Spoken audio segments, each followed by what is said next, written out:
Hi welcome to my channel Telangana ఉద్యోగులకు శుభవార్త.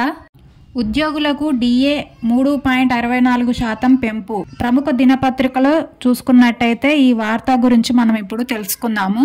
మొదటిసారి కనుక మీరు మన ఛానల్ని చూస్తున్నట్టయితే లైక్ చేయండి, షేర్ చేయండి, సబ్స్క్రైబ్ చేయండి. ఇప్పుడు వీడియో టాపిక్లోకి వెళ్దాము. ఉద్యోగులకు రాష్ట్ర సర్కారు శుభవార్త చెప్పింది. 3.64% డిఏ పెంచుతూ ఉత్తర్వులు ఇచ్చింది.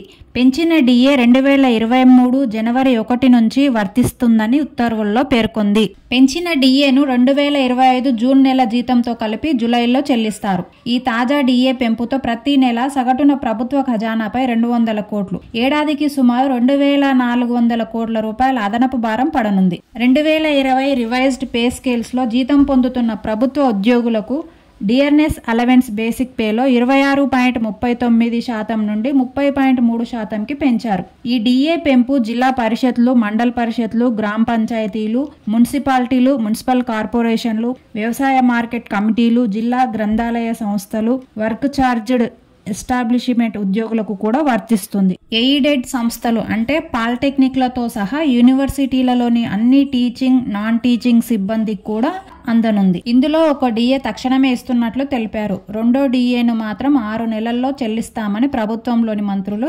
వెల్లడించారు. ఈ నేపథ్యంలోనే తాజాగా డిఏ ఉత్తర్వులు జారీ చేశారు.